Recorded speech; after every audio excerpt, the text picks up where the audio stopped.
Les serviteurs de Naaman.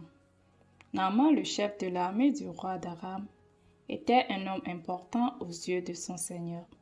Il jouissait d'une grande considération, car c'est par lui que l'Éternel avait donné la victoire à Aram. Mais cet homme, ce vaillant guerrier, était lépreux. Il était lépreux. La lèpre était en ce moment un grand mal, aussi physique que moral, que seul un miracle pouvait guérir. Naaman guérit complètement en se plongeant dans le Jourdain, comme le prophète Élisée le lui avait ordonné. Mais comment Naaman est-il arrivé à cette guérison?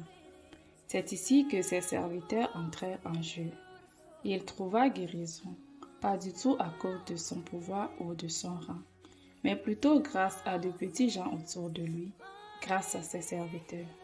Tout commença avec la plus petite, une esclave qui fut ramenée d'Israël comme butin de guerre et qui lui parla du prophète Élisée.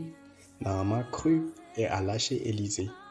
Élisée ne lui parla pas en personne. Il envoya plutôt un simple messager lui dire de se jeter 7 fois dans le Jourdain pour guérir. Il fut furieux du fait que ce fut un simple messager qui lui parla et trouva le Jourdain minable.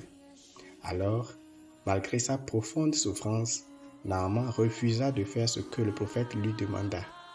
Ses serviteurs compatirent. Alors qu'ils passaient avec leur maître auprès du Jourdain, ils le prièrent d'obéir au prophète Élisée. Naaman le fit et guérit. Gloire à Dieu. Un vrai miracle. Mais quand exactement eut lieu le miracle? Est-ce lorsque Naaman guérit? Est-ce quand Naaman crut en Dieu, l'Éternel? Ou quand Dieu passa par ses esclaves pour convertir Naaman? Personne n'est trop grand ou trop petit pour servir le Seigneur. Shalom.